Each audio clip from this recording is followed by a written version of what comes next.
नमस्कार।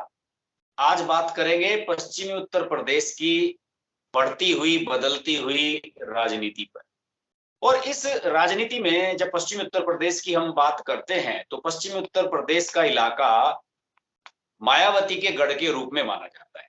नोएडा और उसके आसपास मायावती का काफी समय तक बोलबाला रहा है। हालांकि अब वो जलवा यहाँ पर नहीं रहा, लेकिन हाल के दिनों में यहाँ पर एक नई जो डेवलपमेंट शुरू हुई है, वो ये हुई है कि भीम आर्मी वाले चंद्रशेखर आजाद उर्फ रावण काफी लोकप्रिय हो रहे हैं। और खासतौर से दिल्ली का मीडिया चंद्रशेखर आजाद और उनकी जो पार्टी है आजाद समाज पार्टी, उसको बड़ा वैल्यू दे रहे हैं।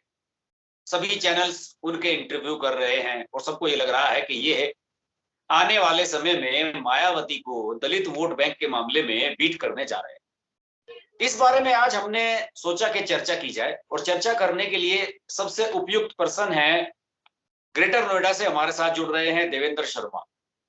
नमस्कार देवेंद्र जी। नमस्कार सर। देवेंद्र पहले भी हमारे साथ जुड़े थे, विधानसभा चुनाव के समय हमने बातें की थी। तो हमने आज देवेंद्र को इसलिए बुलाया अपने चैनल पर कि वो हमें बताएं कि दलित राजनीति खासतौर से वेस्ट यूपी में किस दिशा में जा रही है। बताएं देवेंद्र जी। सर, जहां तक वेस्ट यूपी में हम दलित राजनीति की बात करें, तो इस समय दलित राजनीति दो धड़ों में बढ़ती हुई दिखाई दे रही है। एक धड़े की लीडरशिप जो सर्वमान्य नेता है दलित समाज से, हालांकि बाद में उन्होंने सर्वजन हिताय सर्वजन सुखाय की बात की, मायावती का है। और दूसरी तरफ दलित समाज में तेजी से काफी लोकप्रिय हो रहे चंद्रशेखर उर्फ रावण की बात करते हैं। देखिए सर, वर्तमान में दलित समाज के अंदर चंद्रशेखर उर्फ रावण की स्थिति को भांपने के लिए दो तीन बातों पर गौर करना बहुत जरूरी है। मैं बात मानता हूं कि चंद्रशेखर दलित समाज के नेता हैं और उनका जो एक उग्र एक शैली है या एक आक्रामक रवैया है, वो दलित समाज के विशेष रूप से युवाओं के बीच काफी लोकप्रिय हो रहा है।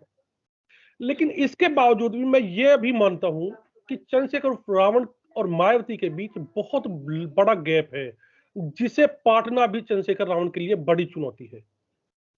चंद्रशेखर रावण भी उसी नक्शे कदम पर चलकर अपने आप को राजनीति में और अपने समाज के नेता के रूप में स्थापित करना चाह रहे हैं, जिस शैली को कभी 90 के दशक में मायावती ने अपनाया था। लेकिन जब मायावती 90 के दशक में एक दलित समाज की सर्वमान्य नेता हो गई, तो उनको एक स्थापित नेता के रूप में अपनी शैली, अपना स्ट्रेटजी में बदलाव करना पड़ा और उनको भी सर्वजन हिताय सर्वजन सुखाय के आधार पर सर्व समाज की नेता स्थापित करने के बाद ही मुख्यमंत्री पद मिला। तो यह तो मायावती और चंद्रशेखर के बीच अभी काफी अंतर है। और एक बात और मैं बता दूं सर, अभी चंद्रशेखर रावण जितनी भी ऑक्सीजन ले पा रहे हैं, जहां तक खड़े हैं, उनको खड़ा करने में मायावती का मैं मानता हूं बहुत बड़ा रोल है। क्योंकि मायावती के द्वारा एक ऐसा आभास हुआ मुझे कि मुख्यमंत्री बनने के बाद उनके अंदर एक सेल्फ सेटिस्फैक्शन जैसी फीलिंग आने लगी और उन्होंने जमीनी स्तर पर काम करने से अपने आप को थोड़ा दूरी बना ली। इसका फायदा चंद्रशेखर ने लिया। चंद्रशेखर ने जमीन पर काम किया और इसका परिणाम है कि आज वो अपने आप को दलित समाज के नेता के तौर पर लेके आते हैं। दूसरी बात हम देखते हैं सर, चंद्रशेखर आजाद की एक प्री एग्जाम हुआ था।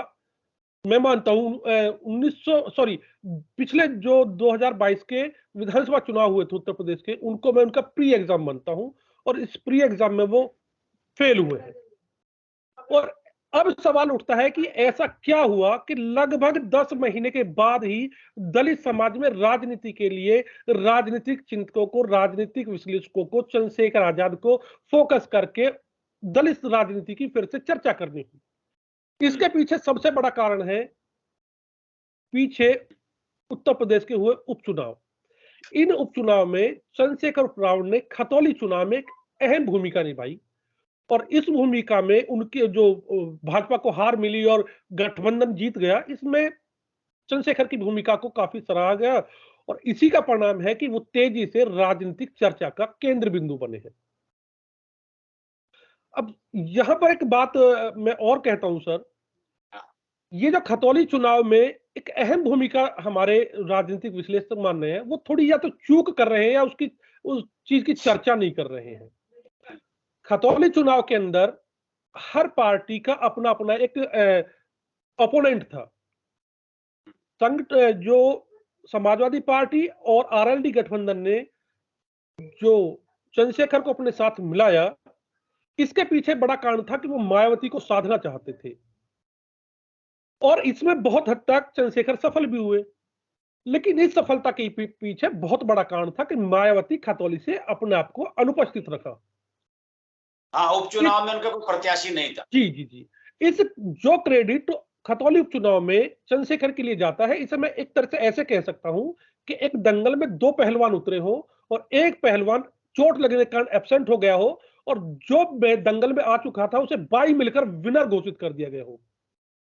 तो इस तरह के विनर होकर के ये क्रेडिट गया है, तो मैं इसको बहुत बड़ा अभी बहुत बड़ी उपलब्धि चंद्रशेखर के लिए नहीं मानता हूं।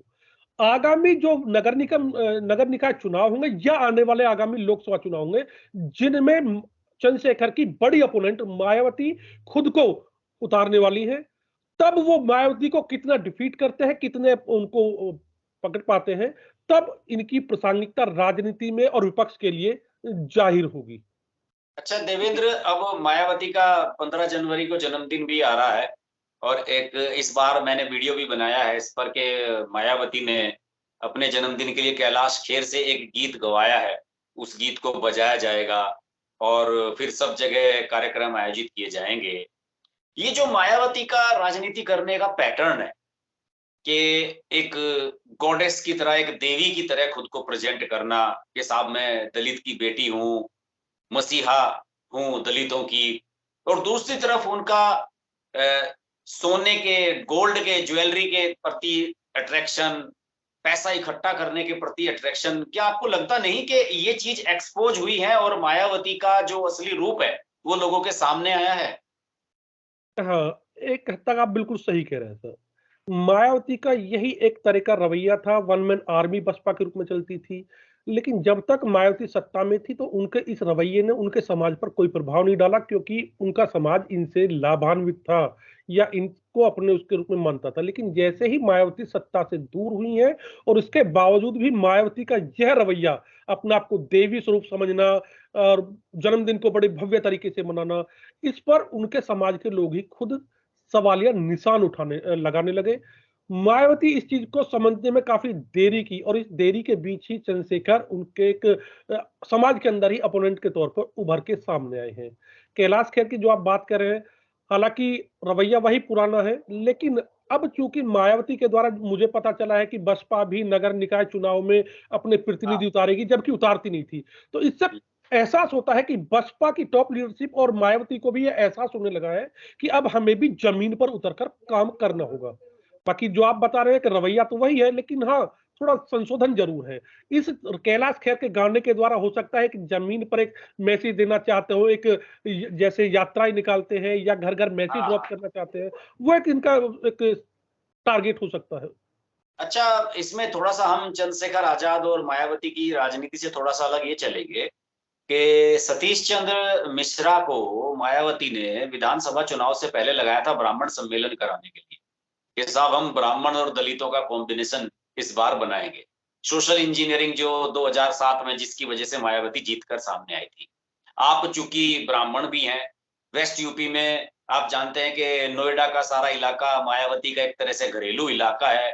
तो जो इनका ये कॉम्बिनेशन है ये क्यों नहीं बन पाया? सतीश चंद्र मिश्रा का जो ये फॉर्मूला था ये फेल क्यों हुआ विधानसभा चुनाव? यहाँ सर दो चीजें आपने एक साथ पूछी हैं। एक तो मायावती अपने घरेलू जनपद में क्यों शून्य की तरफ गई हैं, हाँ, तो दोनों का ही जवाब देना है और आपको। एक उत्तर प्रदेश में जो स्थिति है वो सोशल इंजीनियरिंग क्यों फेल हो गई। तो हाँ। घरेलू की तो बात मैं ही कहता हूँ सर, क्योंकि मायावती के द्वारा जो अपने गृह जनपद गौतम बुद्ध नगर नोएडा और ग्रेटर नोएडा में स्थिति बनाई, यहाँ पर विश्वास मानिएगा सर, मायावती और के शासनकाल के इतने घोटाले निकल के सामने आ रहे हैं कि वर्तमान में उन घोटालों से लोग बहुत अजीज हैं। दूसरी बात, मायावती से जितने क्षेत्र के लोगों को उम्मीद थी कि भाई हमारे क्षेत्र की एक मुख्यमंत्री प्रदेश की प्रतिनिधित्व कर रही हैं, उन्होंने अपने गांव को छोड़ करके और कहीं विकास का कोई बारिश नहीं हुई है। इसको लोगों ने काफी मतलब एक नेगेटिव तरीके से लिया है। प्रदेश स्तर की बात करें तो सर इन्होंने सोशल इंजीनियरिंग बहुत गजब तरीके से की थी। मिश्रा जी ने, सतीश चंद्र मिश्र ने। लेकिन इस सोशल इंजीनियरिंग कार्ड को भारतीय जनता पार्टी ने हिंदुत्व कार्ड से तार-तार कर दिया। और अब वर्तमान में भाजपा का हिंदुत्व कार्ड इतना मजबूत है कि विपक्ष की कोई भी सोशल इंजीनियरिंग या जातीय कार्ड नहीं चल पा रहा है। एक बात और मैं कहूंगा सर, फिर मैं चंद्रशेखर जी से ही जोड़ता हूं कि जिस चंद्रशेखर को 2022 के विधानसभा चुनाव में बड़े तिरस्कार रूप से अखिलेश यादव ने महज 2 सीट झोली में डालकर कह दिया था कि आप इससे ज्यादा काबिल नहीं है, हाँ, उन्हीं चंद्रशेखर को अखिलेश यादव सर पे उठाए डोलते हैं। हाँ, और पीछे से उनको जयंत चौधरी भी सपोर्ट करते हैं। तो इसके पीछे एक बड़ा कारण है, क्योंकि भाजपा के हिंदुत्व कार्ड के बगल में विपक्ष जाति की बड़ी लाइन खींचना चाहता है। और अगर जाति की लाइन से हिंदुत्व की दीवार दरकती है तो ही इन क्षेत्रीय पार्टियों को फायदा हो सकता है, अन्यथा इसका फायदा नहीं होगा। तो अब देखिए, अखिलेश यादव समाजवादी पार्टी एक जातीय एक आरक्षण, ओबीसी आरक्षण को लेकर बहुत एग्रेसिव मोड में है। बिहार में भी देखिए आप, जातीय जनगणना तक शुरू हो गई है। तो ये सिर्फ और सिर्फ भाजपा के हिंदुत्व कार्ड को ब्रेक करने का तरीका है। ये लेकिन अब हिंदुत्व कार्ड में से कुछ जातियों को अलग कर दिया जाए, उनके मन में क्या है, संदेह पैदा जी कर। जी जी, हिंदुत्व के बगल में जाति की लाइन अगर बड़ी खिंच गई तो भाजपा को नुकसान होगा। अब सवाल उठता है कि जी जयंत चौधरी जो आरएलडी से हैं, वो तो शायद, मुझे अगर मैं गलत नहीं तो आरक्षण वाली श्रेणी में भी नहीं आते हैं। लेकिन फिर भी वो चाहते हैं कि पीछे से इसको सपोर्ट करके चंद्रशेखर को वह वातावरण तैयार हो जिससे कि लाइन बड़ी खींची जा सके। आपको याद होगा सर, एक बार अभी पीछे सुप्रीम कोर्ट ने एक अपना बयान दिया था, जिसको लेकर के एक र्यूमर उड़ी थी कि दलित या ओबी एससी एसटी का आरक्षण खत्म किया जा रहा है। तो उस पर चंद्रशेखर और उनके समर्थकों ने कॉल की थी, तो बड़ा बवाल मचा था। हाँ, तो इसका मतलब एक मादा तो रखते हैं समाज के अंदर, एक नए दिशा में मोड़ निकाल, लेकिन उसे अंजाम तक पहुंचा पाएंगे ये मुझे भी संदेह है। लेकिन फिर भी अगर एक जाति की लाइन खींच पाए तो वह अखिलेश और जयंत के लिए फायदे का सौदा होगा। इसी उद्देश्य को सिद्ध करने के लिए जयंत और अखिलेश इनको उठाए डोलते हैं। अब सवाल अच्छा, ये उठता है, एक बात चंद्रशेखर एक बात आजाद के चंद्रशेखर आजाद के बारे में जी जी हमें ये भी बताइए कि चंद्रशेखर आजाद खुद भी चुनाव लड़ना चाहते हैं क्या? सर, एक बात बताएं, हम्म, राजनीति के अंदर अगर आदमी एक बार चुनाव हार जाए ना, तो उसे अपनी फिर से शून्य से स्टार्ट करने में बहुत टाइम लगता है। तो मैं जहां तक महसूस करता हूं, चंद्रशेखर पहले अपनी राजनीतिक धरातल को अच्छे से मजबूत कर लेना चाहते हैं, जिससे कि उनको विश्वास हो जाए कि अब चुनाव लड़ना उनके लिए खतरनाक नहीं मतलब है, जब या उनकी वो जीत श्योर सुनिश्चित है। हो जाए उसके बाद। जी जी जी, क्योंकि तो अगर एक नए न्यू कमर्स के ऊपर इसके हार लिए तो कर, चंद्रशेखर आजाद को मुझे लगता है कि लंबे समय तक इंतजार करना पड़ेगा, क्योंकि विधानसभा लड़ेंगे, लोकसभा तो जीतने की उनकी हैसियत है नहीं, मुझे लगता नहीं कहीं। जी, अभी तो मुझे लगता नहीं है कि वो इस स्थिति में है कि वो अपने आप को जिता पाए या अपने किसी कैंडिडेट को जिता पाए। देखिए सर, एक चीज और देखने में आती है, वेस्ट यूपी को अगर हम 2 हिस्सों में बांटें तो चंद्रशेखर का असर हमें मेरठ से लेकर सहारनपुर वाली बेल्ट या ऊपर की बेल्ट में दिखाई देता है। लेकिन जैसे हाँ, ही हम मेरठ से दिल्ली की तरफ चलते हैं, तो चंद्रशेखर का दलित समाज के ऊपर वो एक जादू आकर्षण नहीं दिखाई देता है। तो इससे एक बात लगती है कि हो सकता है कि जितना हम मेट्रोपॉलिटन सिटी या दिल्ली की तरफ बढ़ते हैं, वहां पर दलित समाज खुद इतना सक्षम है कि वो चंद्रशेखर को बहुत ज्यादा तवज्जो देने की स्थिति में नहीं है। इसका मतलब ये भी कह सकते हैं कि वेस्ट यूपी की जो खासतौर से ग्रामीण बेल्ट है, वहीं तक इनकी तो सीमित हाँ, है जी जी जी, सीमाएं।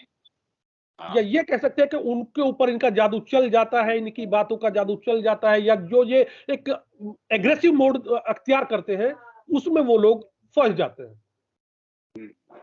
तो मुझे लगता है कि अभी चंद्रशेखर, जैसे आपकी बातों से मुझे पता लगा कि चंद्रशेखर आजाद को अभी मीडिया भले ही कितना भी हाइप दे रहा हो, लेकिन जमीनी रूप से अभी उन्हें लंबा काम करना होगा। और कम से कम अभी वो मायावती का विकल्प तो कम से कम नहीं बन सकते। हो सकता है कि वो गठबंधन को लोकसभा चुनाव में आने वाले या निकाय चुनाव में थोड़े बहुत वोट दिलवा दें, जिस तरह से खतौली के उपचुनाव में वोट दिलवाए।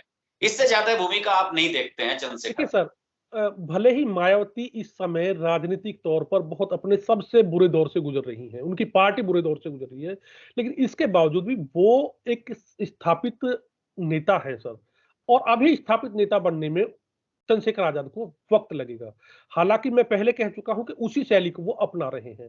जैसे वर्तमान में मायावती ने भी अपने आप को स्थापित करने के लिए, अपनी पहचान बनाने के लिए, आपने देखिए कि भाजपा 90 के दशक में भाजपा और सपा का किस तरह इस्तेमाल किया। तो हो सकता है कि चंद्रशेखर रावण ये सोच रहे हो कि मैं भी मायावती की तरह अखिलेश और जयंत का उसी तरह इस्तेमाल करूं, लेकिन ये तो आने वाला टाइम बताएगा कि ये उनका इस्तेमाल अब मदद के लिए कर रहे हैं, या वो जयंत और अखिलेश चंद्रशेखर रावण का इस्तेमाल अपने उद्देश्य पूर्ति के लिए कर रहे हैं। ये आने वाला टाइम बताएगा। लेकिन ये पक्की बात है कि अभी मायावती और चंद्रशेखर रावण के बीच बहुत लंबा गैप है, जिसको पाटने में उनको काफी मशक्कत करनी पड़ेगी, काफी मेहनत करनी पड़ेगी।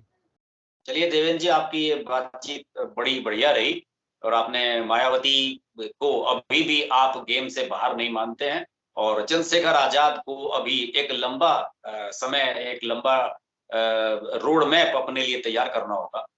यही लुभाव है आपसे बातचीत का। आप देवेंद्र आगे भी हमारे चैनल पर आते रहिएगा। बहुत बहुत धन्यवाद हमसे जुड़ने के लिए। बहुत बहुत नमस्कार। धन्यवाद।